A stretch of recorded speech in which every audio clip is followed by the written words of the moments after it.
Welcome back, tribe. It's your girl, Michelle. Today we are going into very dark realms. So for today, we are actually going to be covering all things The Exorcist, right? So we're going to be talking about the original case that started it all, the movie, well, first the book, then the movie, then the TV show. So we're just going to be covering some random topics of conversation having to do with all of these subjects, and it's gonna get really spooky. So let's dive right into the real case of 1949 that inspired The Exorcist. Now, just as a little side note, most of today's information about the real case comes from one source. And that would be this book right here called Confrontation with Evil, an in-depth review of the 1949 possession that inspired The Exorcist. So here's that book. It's not too long. It's a pretty thick book, don't get me wrong, but it is by Stephen A. LeChance. I really hope I'm saying that right. If not, I do apologize. I am very well known for butchering people's names. So yeah, that was a pretty interesting read, to say the least.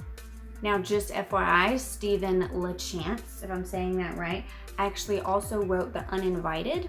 So you may have heard of him before. I tried to read that book not too long ago because it was in my local library, but for some reason I didn't get around to it in time by the time I had to send it back. So there's that. Also, just another little side note, if you see me looking down a lot, it's because I have my notes actually written out like a complete nerd, because that's how much I geeked out about today's topic. So that's why, just kind of checking in with my notes, making sure I'm saying things right and not giving you guys a bunch of misinformation, because that would be no bueno. So the case of the 1949 exorcism, the real exorcist case, as we all love to call it now, actually began in Cottage City, Maryland. I want to say that's how you say it. That was what was mentioned in the book that I just told you guys about anyway. But it ended in St. Louis, Missouri, or St. Louis. I've heard people say St. Louis, and then other people say St. Louis. It looks like Louis, so I'm gonna go with Louis. But anyway, you might be asking yourselves, why in the hell did this family with this boy who ends up becoming possessed travel all the way to St. Louis, Missouri? Well, interestingly enough, according to the story and according to the book that I just showed you guys, it all had to do with a communication, we're just going to call it a communication, that was received through the boy's body, directed at his mother, and she interpreted it to mean that the spirit, or demon as we now know it to be, wanted them to go to St. Louis. So she literally packed them all up and went to St. Louis. But let's backtrack for just 1 second. So, as most of us already know, like if you've ever read or seen The Exorcist, you're probably wondering, wait, a boy? I thought it was a girl. No, that was one of the pleasant changes that William Peter Blatty wrote, called The Exorcist. He actually changed the main character to a girl named Reagan. Now, the real life boy is usually referred to as Roland Doe. Now, some people say that his actual name is like Ronald or something like that, but I honestly didn't dig too far into the actual boy's name. Obviously, he would be a grown man now, a lot older. If he is in fact still alive, I don't really know. Like I said, I didn't dig too much into that man's personal life because I just didn't really feel like it was necessary. You know, I mean, let him be. He already suffered enough of hell. He doesn't really need any more directed his way, right? So, and it doesn't really do anything for our purposes with relating the story and talking about the book and the movie and the subsequent TV show. So, back on topic. This boy, I want to say he was around like, what, 14, 15 years old? Again, that might be wrong. Like I said, doesn't really matter in the scope of things. This young boy, right around the time of puberty, yay, ends up falling under demonic oppression and then possession, as was very intricately documented in a diary, which we'll get to that in just a second. So this boy started out in Cottage City, Maryland. Now, the rumors and the stories go that this boy had an aunt who he was super close with, and this aunt was very much involved in like the spiritualist movement. So she knew a lot about using Ouija boards, and apparently she taught him how to use a Ouija board. Now, I actually own a Ouija board. It's like one that I literally picked up from Toys R Us back when Toys R Us was a thing. Now I'm sad, but anyway, back on topic. So let me guys just show you what I imagine the Ouija board to have looked like. So literally this is my Ouija board. I am getting a new one though that looks a lot scarier than this. But literally back in the days of the spiritualist movement, these things were seen as games, like household board games. Like people would have these sitting up on their shelves with like Monopoly and some shit like that. So let me just let you take a peek inside the box. A lot of the times it would come like this with like a little plastic planchette, and then you can just like scoop that out and then scoop out the actual board. Now this is what your basic generic Ouija board looks like. I'll eventually do like a whole video all about Ouija boards, the history of them, yada yada yada. I'm sure a lot of you people already know, because if you follow any kind of paranormal channels, a lot of people talk about Ouija boards and talking boards and spirit boards or whatever you want to call them. But this is kind of what I picture them using, right? So around that time, Ouija boards and spirit boards and talking planchettes and yada yada yada were becoming pretty well known. And like I said, they weren't taken like super seriously. Like it wasn't something to be looked at in like abject fear and terror. It was like a board game. It was something silly.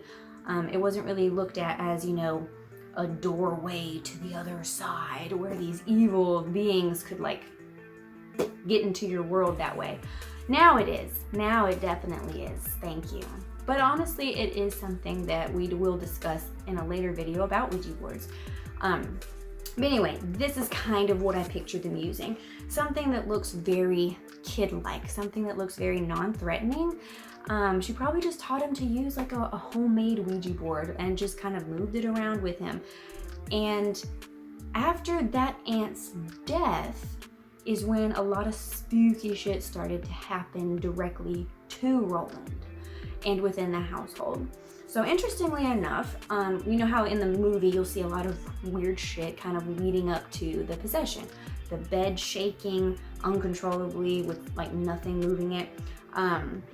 Scratching sounds on the wall, random signs and messages and like weird brands and scars appearing on the child's body. These are things that actually happened to Roland.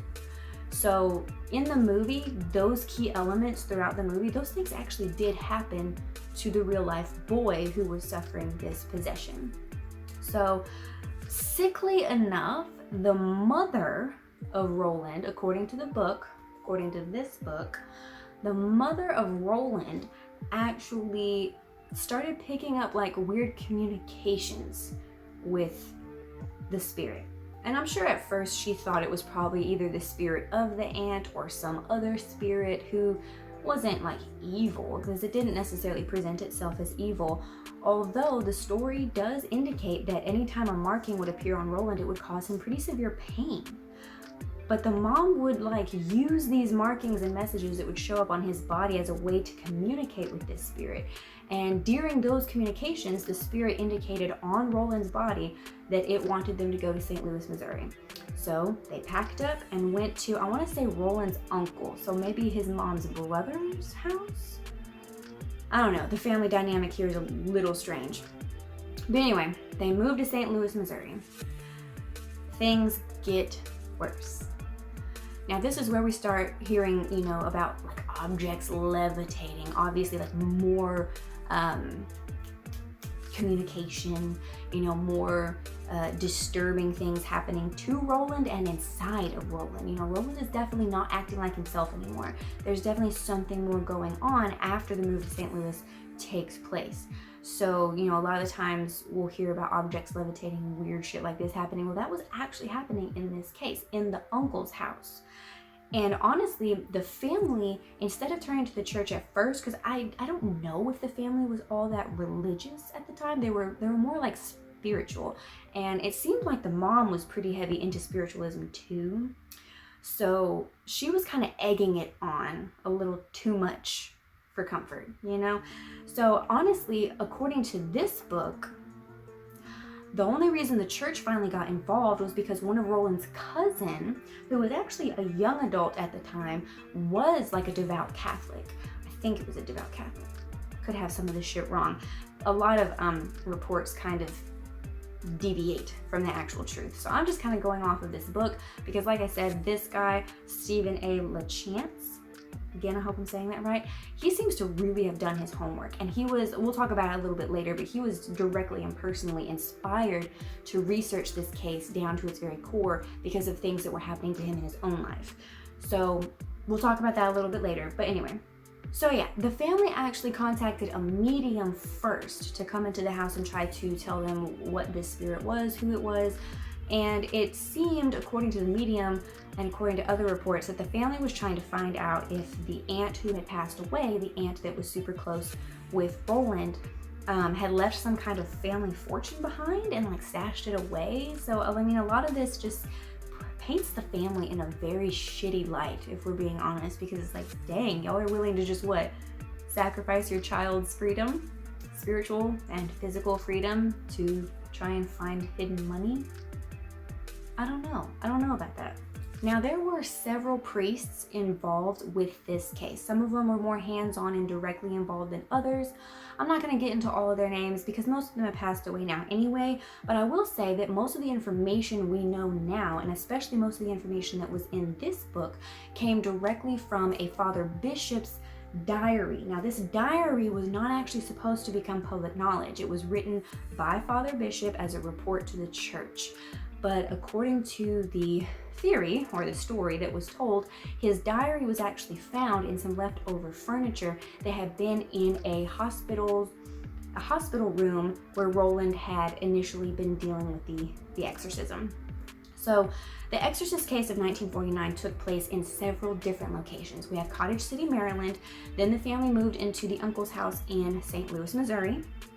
And then once the priests got involved, there were a couple of different locations where they ended up taking him. One was like a college, but it was also a church. And it was like a Jesuit thing, like a place. They took him there a couple of times, but then they ended up taking him to the Alexian Brothers Hospital. Now it's called, I think, St. Alexius is what it's called now. But at the time it was called the Alexian Brothers Hospital. Now this hospital was where they kept bringing Roland back during the really difficult times, and ultimately this is where the possession finally ended. Ironically enough, as I was reading this book, because I literally finished this book yesterday and I didn't want to do this film or this video until I finished this book and got kind of like all the facts from this author's point of view. Ironically enough, according to Father Bishop's diary, the possession ended today, April 18th, 72 years ago. Didn't, plan that necessarily. I thought that was really ironic because as I finished the book last night, I was like, oh yeah, I can film tomorrow. And then it kind of like settled onto me. I was like, oh wow, that's literally the same day that the possession ended. We'll talk about why I'm doing air quotations in just a moment. But yeah, very strange indeed. And I think it's 72 years ago. Don't ask me to do math. So I had my boyfriend calculate it. So if it's wrong, it's wrong. Yeah. Anyway, so actually, according to this author of this book, there is another book that if you are really intrigued by the real life case, you might want to read. So let me grab the title. It's called Possessed: The True Story of an Exorcism, and that is by Thomas B. Allen.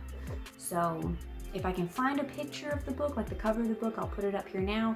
But remember that title, and I'll probably put it in the description down below. That's definitely one to check out if you're interested in researching the real life case behind the Exorcist franchise. I'm just gonna call it a franchise because honestly, that's what it is. That's what it's become. Now, I'm not going to go dive into every little minute detail of the possession and exorcism of Roland Doe. If you want to do that, I highly encourage you to pick up this book and the book that I just mentioned, because like I said, if you want to dive headlong into the details of the real case, this is going to be your best option because this many pages is what it takes to kind of understand and fully grasp what all happened during that time. So definitely pick up one of the books or both of the books on the topic if you're interested in diving into all the details of the case. But that's pretty much all we're going to cover as far as the real life case. Now, one interesting tidbit that this author actually mentions at the end or towards the end of the book is that the Alexian Brothers Hospital actually boarded up, chained off, closed down the room that Rolando was housed in after the possession was completed, or after the exorcism was completed. The same day, same night, whatever you want to say, the same day that the exorcism was completed and Roland was cured, so to speak, the hospital boarded up that room, probably at the behest of the priests who were working the case. They boarded up the room, they wouldn't use it anymore, and eventually that entire wing of the hospital was closed down. Today it's been demolished, so as far as I know, there's no remnants of that wing still left. But while the wing was closed down, there were several different accounts of like nursing staff, janitorial staff, people who, especially people who would have to work night shifts there, who were often dared, yes, I said it, dared, to go down that specific wing and go to the room of the famous exorcism case. There are reports from these people that this wing, and especially that room, were haunted. So there's a couple different cases, where nurses have claimed that, they went over to the room. They couldn't get into the room because, like I said, the room had been locked down. There was one, I want to say she was a nurse, who mentioned that when she was dared to go over to the room, that room was like boarded up. You could barely see inside of it. And there are a lot of differing recollections of exactly what the room looked like, because there's some reports saying that all the furniture was taken out of the room and put into storage at a different location, and then other people would say that the furniture was still left in the room. Either way, they ended up finding Father Bishop's diary in one of the drawers of one of the pieces of furniture that was either left in the room or that was originally in the room when the exorcism took place. Why it was left there and not handed over to the church, I don't know. It's kind of odd, because there's no reason why Father Bishop wouldn't have taken it with him and given it over to the church, because the church has always been very hush-hush about exorcisms. They don't talk about it. It's really hard even to get anyone from any church, let alone the Catholic Church, to talk about demonic possession really at all, unless of course they're already an exorcist, which they are few and far between. So it's just a little odd. It doesn't really sit right with me that this very personal and private diary was just magically found in a piece of furniture. But anyway, like I said, most and now all of the priests who were originally tied to the case have passed away. So there's really no getting any more truths out of them. And if you're looking for, just an open truth from the Catholic Church, you're probably never going to find that. So might as well just let that go, I think.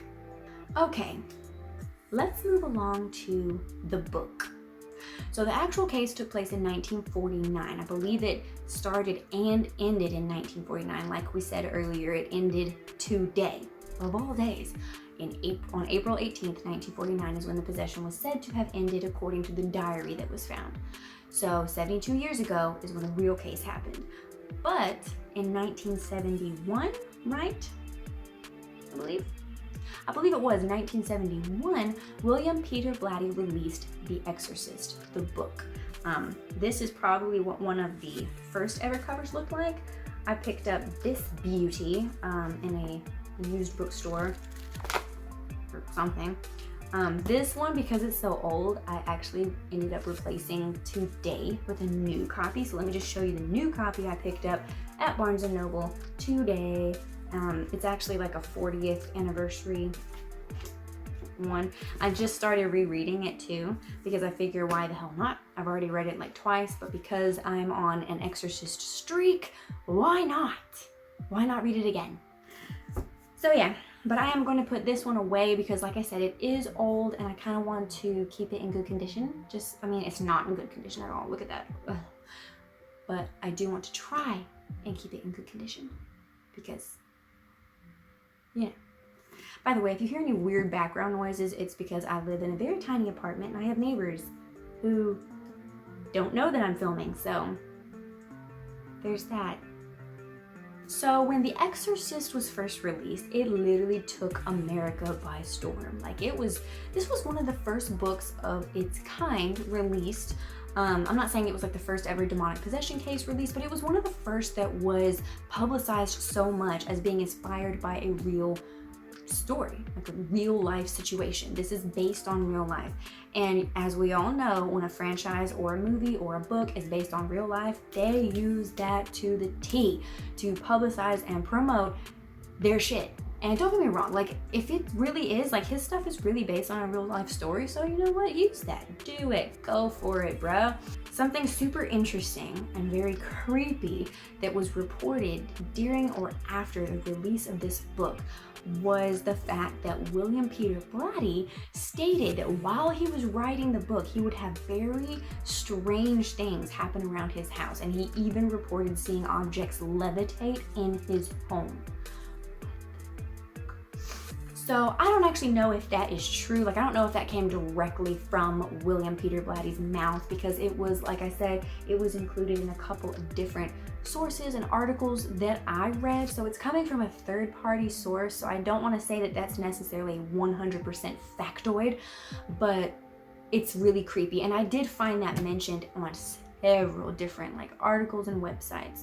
So, and no, I'm not talking about Wikipedia. I don't use Wikipedia ever in my research. Not saying Wikipedia isn't somewhat valuable, but the simple fact that anybody can go on there and put anything makes it like not credible at all in my opinion. So I never use like Wikipedia or any wiki anythings, because they're all kind of like built and created by fan bases, and people can just say whatever the hell they want to. But anyway, rant over. So yes, the book was such a huge success, maybe not quite at first, but it would become such a huge success that it's no wonder that a movie deal was picked up, and by 1973, only about 2 years later, the movie was released. So let's just take a deep dive here into the stories coming out of the screenings for The Exorcist. There were a lot of weird stories coming out of the screenings, right? So like the first few screenings that took place, and there were screenings that occurred all over the world. We'll get into one that occurred in Rome in a little bit. But let's talk about the ones that first started in America, right? I mean, there were screenings of The Exorcist happening all over. And the stories that were coming out of the first few screenings were downright scary, okay? So not only to mention that a lot of these theaters were providing vomit bags for the guests who were there to see The Exorcist. That should be your first sign that something's not quite right here. There were also stories that during the first round of screenings, there were subliminal messages included in the movie. Now, if you watch the movie nowadays, there are some quote-unquote subliminal messages, like seeing Captain Howdy's face flash across the screen here and there. Those are not real subliminal messages. Those are just kind of put in there to kind of add to the creepy factor of the movie. Real subliminal messages are messages that happen so fast your consciousness doesn't pick it up, but your subconscious does. So this was causing a lot of people to freak out in the theaters, have complete meltdowns in the theaters. So a lot of people were vomiting throughout this movie. And you also have to remember that in the 70s, this type of movie hadn't really been seen very much before. There are some scenes in this movie that absolutely shocked people in the 70s.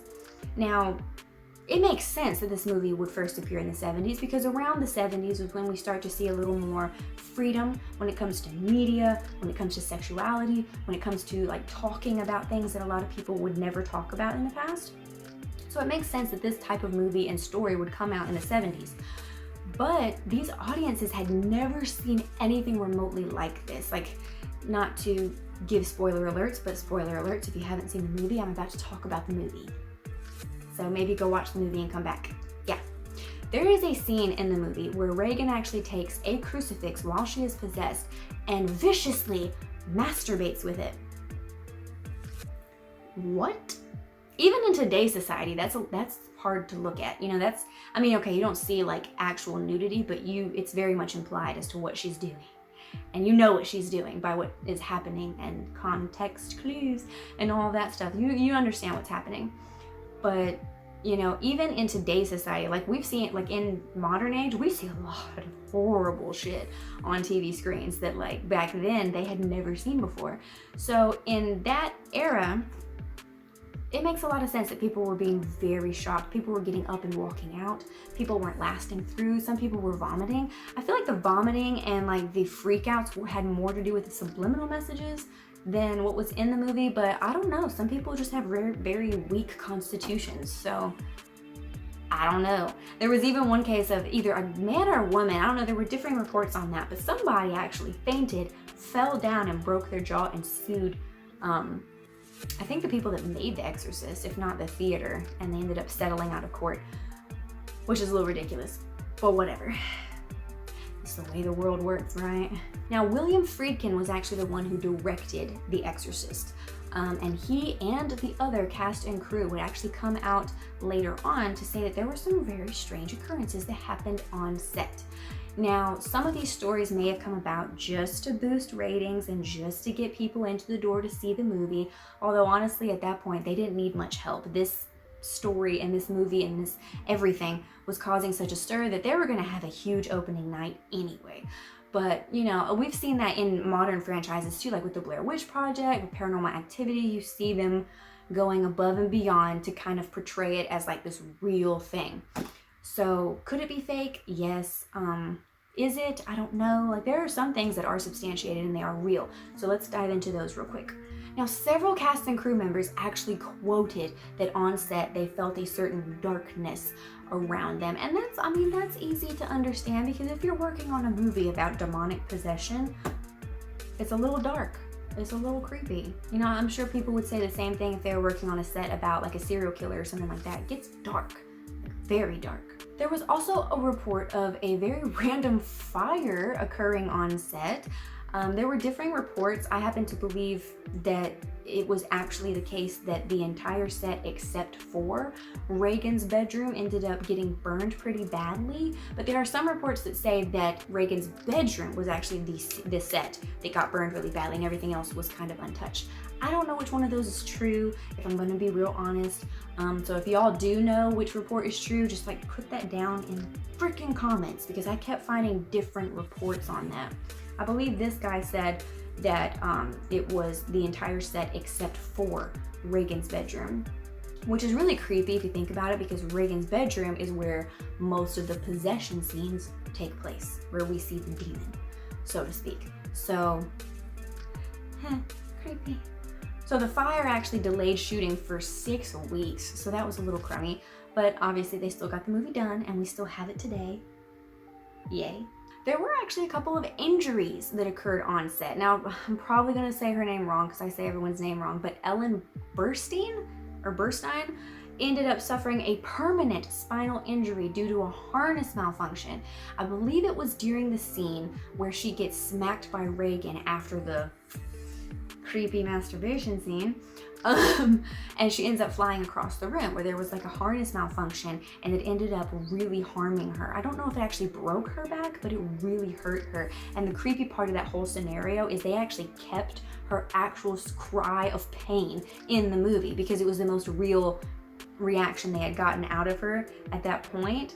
They kept it in the movie. So when you hear her cry out, that's her actually getting hurt. Creepy. Now, all in total, there were 9 deaths associated with this movie. I don't know all the ins and outs of them, but there were at least 2 cast.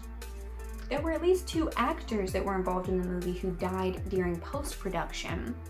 And there were 7 deaths of various cast and crew members who died, some from definite like natural causes, but some from more unexplained causes before the movie was actually released. So obviously it wasn't any of the main actors, because if it was that, then we definitely would have heard about that like right from the get-go. So obviously these were like maybe just like walk-ons, you know, people that were associated with the film but didn't play like a huge part. But then again, I don't know. I mean, there's differing reports here as well. So if you guys have any details about those deaths, go ahead and add them down below as well, because that would be awesome to hear about. or hear in more detail, even though it's really a shitty thing to say. Let's hear about their deaths. Your girl's kind of macabre, leave me alone. So Jason Miller, the guy who plays Father Karras in the movie, was actually approached while shooting on the street by a random priest who actually gave him a medallion of protection. And he told Jason Miller this, let me just say it in quotes: "Reveal the devil for the trickster that he is. He will seek retribution against you, or he will even try to stop what you were trying to do to unmask him." I find it really odd that he would remember verbatim exactly the words that this guy said to him, because I mean, how often do you remember exact wording from people who are just passing you by on the street? But I mean, either way, if it's true, if it's not, creepy.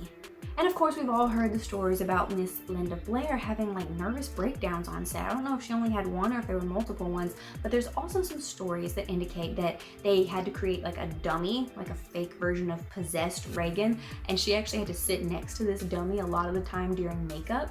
And there were reports of her being absolutely terrified of that dummy. I would be too. Have you seen that thing? We've all seen the movie. If I had to sit next to it, all I'm picturing is that thing's head just kind of like swiveling towards you, and I'm out of there. Gone, gone, gone. Now let's talk about the screening that occurred in Rome. Now this might just be a horrible rumor, because we all know how rumors become actual stories according to the media, but according to certain reports, there was a screening for The Exorcist in Rome. Irony.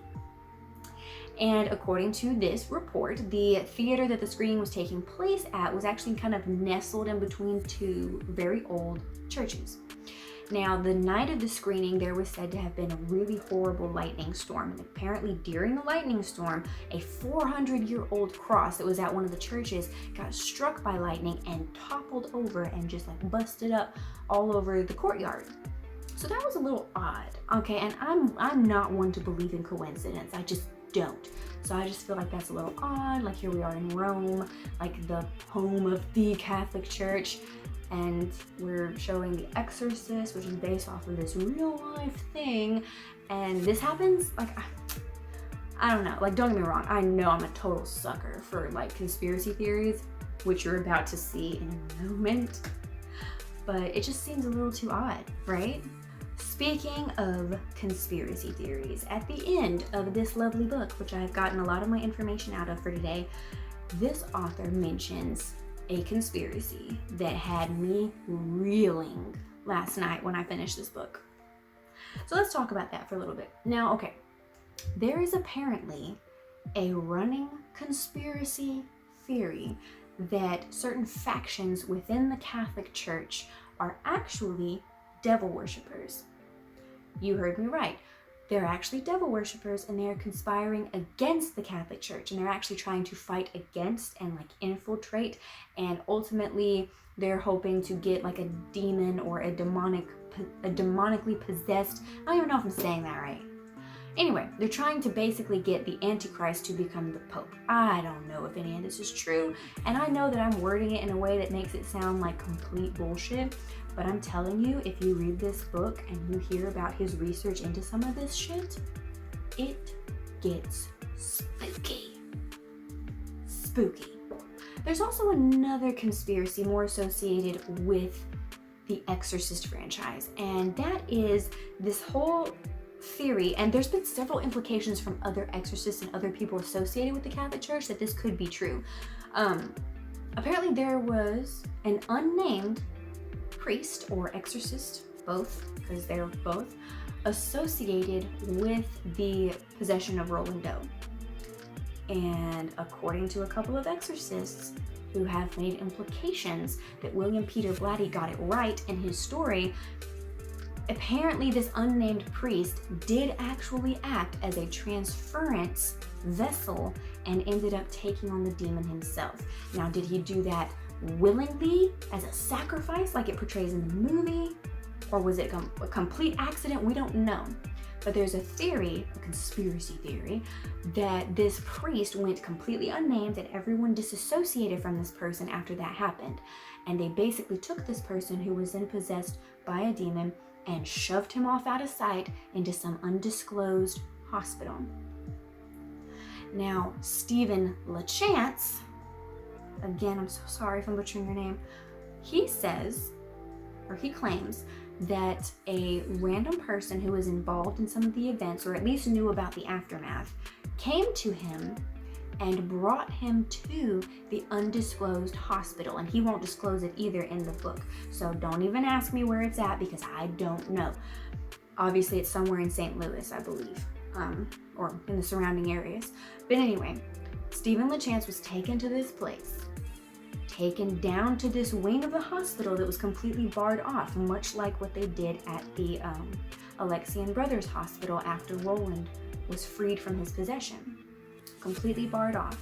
The doors where this priest was said to have died, or the room where this priest was said to have died, was completely barred off with chains, and no one had been in there for years. So tell me why Stephen LaChance is saying that as they approach the door, there's noises from the other side.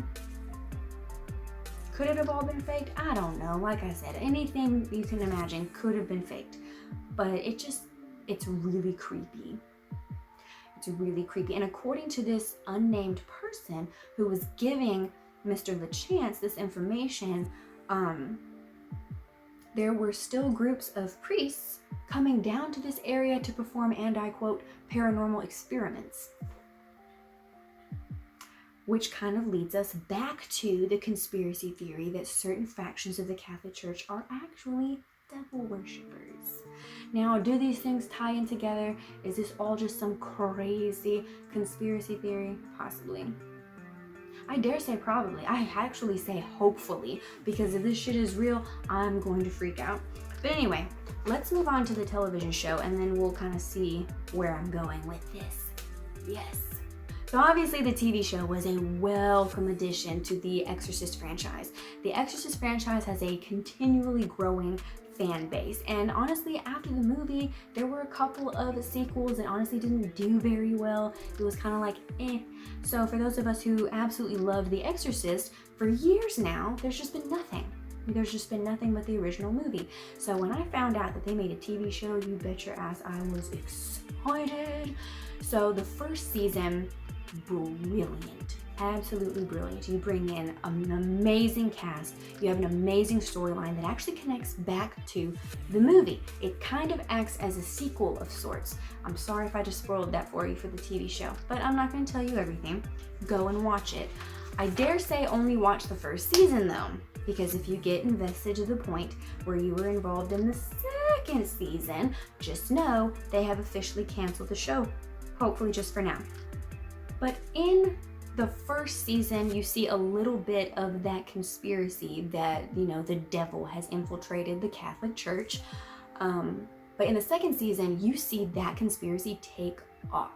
There is like this ongoing battle between good and evil, and the evil has officially infiltrated the Catholic Church. Like there are high-ranking officials within the Catholic Church who are possessed by certain demons. So basically the demons are kind of running the show and are trying to basically overthrow the Pope, overthrow the Catholic Church, and bring about Armageddon and all this nonsense.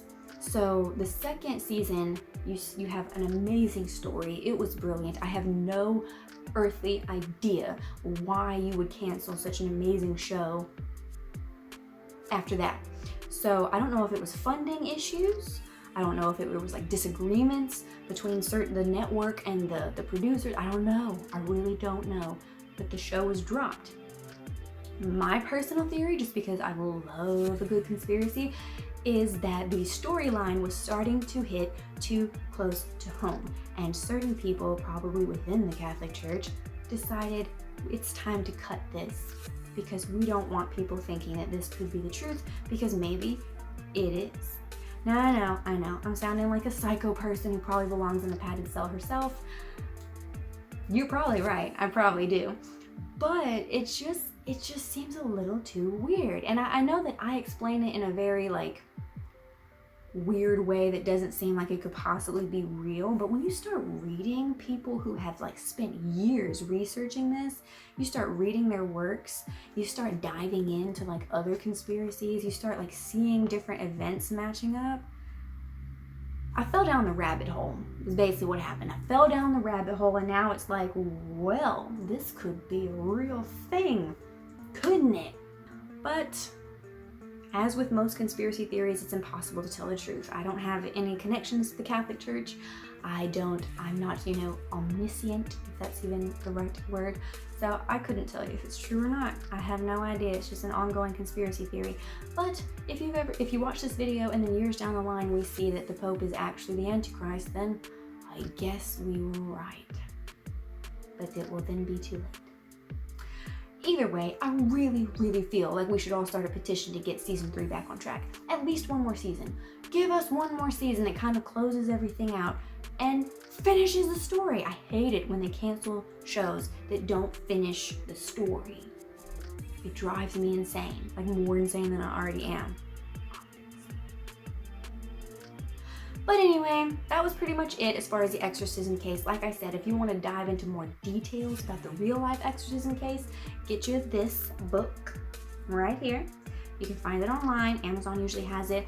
Or the other book that I mentioned that I also will list down in the description boxes. I'm sure there are other books out there about the case, but those are the two that seem to be referenced more often. So I feel like their work is a little bit more credible. So to wrap things up for today, let's just have a short discussion about Pazuzu. Now I know some of you out there are gonna be like, ew, don't say the name, you don't ever say the name. But let's just talk a minute about Pazuzu, because in the real 1949 case, that name was never mentioned. The term Legion was brought up a lot. There were possibly other names that were mentioned, but Pazuzu was not a part of the original case. That was something that was created and entered the scene in the book, and then in the movie, and then in the TV show. We see this ongoing tie to Pazuzu. So I got interested. I was like, you know what the hell? Who is Pazuzu, right? So I took a few notes, and most of my information was found on worldhistory.org. It seemed like a very credible source. I found a lot of other sites that said similar, if not the exact same thing. And I also bought a book today called Myths of Babylon. But surprisingly, they did not mention Pazuzu at all. Now I'm starting to wonder if Pazuzu is actually a name, because you know how in a lot of ancient texts and ancient religions, depending on the tribe, community, culture, the names would change often for certain entities. So I'm maybe gonna read this book. I haven't even read it. I just leafed through it trying to find anything about Pazuzu, and I couldn't find anything. So I'm gonna read this all the way through and get some more ideas, and then kind of do a little more research on who Pazuzu was. I might even do an entire little video on him in the future. But for today, I wanted to just give you this little tidbit of information about him. So Pazuzu is supposedly an Assyrian or Babylonian demonic god who became popular in the first millennium BCE. Okay, that doesn't give us much to go on, but it gets better. So I don't know who Hanbi or Hanba is supposed to be, but apparently he was the god of the underworld, and Pazuzu is actually one of his sons. And as we know with any story about any god who was in control of the underworld, 9 times out of 10 they had 1 million children. And most of them were monsters, most of them were evil. Yay! So Pazuzu was supposedly a name that kind of meant, this entity who had control over the west and southwest winds. I don't even know what that really means, but basically what they would describe is this being who would use the wind to bring in like famine during the hot, dry seasons, and then it would bring in like plagues and locusts during the rainy seasons. So this is an evil entity who's bringing in these horrible things. However, back in these times, people would often pray to the demon or the evil entity for protection against themselves, or to kind of like appease them so that they wouldn't bring about famine and yada yada yada. So back in that era, you could find, different idols that were built and carved and created, different pendants and medallions that had these evil creatures on there. So there's medallions and there's like little carvings and statues of Pazuzu dating back to that time, because a lot of times these people would pray to and ask for help from Pazuzu in order to either appease him or to protect them from him. which in the book, The Exorcist, there's a moment at the very beginning of the book where one of the archaeologists mentions these people used to fight fire with fire, which kind of makes sense a little bit. So I don't know what to tell you. Now, I also read an article that supposedly says there is a statue of Pazuzu at the Louvre in France. So if anyone's ever been to the Louvre in France, can you let me know if this is true? Now, it's not like an ancient statue. It's more of like a more modern artistic rendition of Pazuzu, but apparently it's like a big ass statue of Pazuzu at the Louvre. So if that's true, can one of y'all let me know down in the comments below? I doubt I'll ever make it to the Louvre, but that's pretty cool if it's true. Well, guys, I think we've literally covered everything to do with The Exorcist. We talked about the real case, the book, the movie, conspiracies surrounding it, and the TV show. I know this video was a little chaotic just because there's so much information to cover, and the amount of information I covered is barely a fraction of what is really out there. So like I said, look up some of these books if you want more in-detailed information and facts about the cases. Look at these books. They're probably at, you know, your local library. I know for sure The Exorcist is probably at your local library if you don't want to just shell out and buy it. You can also find it at a lot of used bookstores. It's considered a classic now, I feel. But I also wanted to show you guys my little statue of Pazuzu. Now, I know a lot of you probably sitting here thinking, this bitch is crazy. You're gonna have like a whole statue of this demon from this movie in your house. Yeah, I am. So I actually found this sucker on Etsy, and I'll list the shop down below. I think it was called MonstarzStudio or something like that, where I found him. And it's just a little replica from the movie The Exorcist.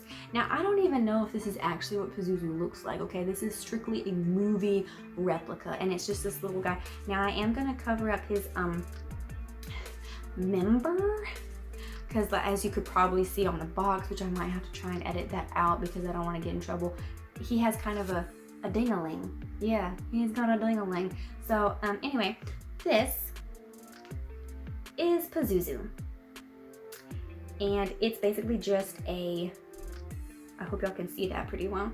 It's just a movie replica of the statue that you can see at the beginning of the movie. And you can also see it in the exorcism scene where she's like on the bed and all of a sudden this thing kind of like comes out. Anyway, this is in the movie. So I don't know if this is based off of an actual statue of Pazuzu, but it's basically, I just wanted it because it's a movie replica. So it's pretty neat. And then there's the back of him. Nothing scary there, but he basically has like a snake crawling up his leg and around his ding-a-ling, so that's fun. Why did I want that? Don't ask questions, okay? I have a Ouija board in my house, okay? I'm not like smart.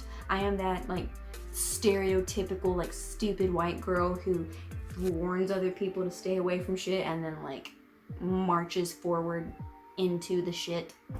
So yeah, I'm not saying I'm a smart girl at all, but I really just wanted it because it made me think of The Exorcist, and it really wasn't that bad of a price. It was pretty decent, and it's like hefty, like it's solid. It's not like a little cheap carved thing at all. But yeah, there's Pazuzu. We have Pazuzu in the house.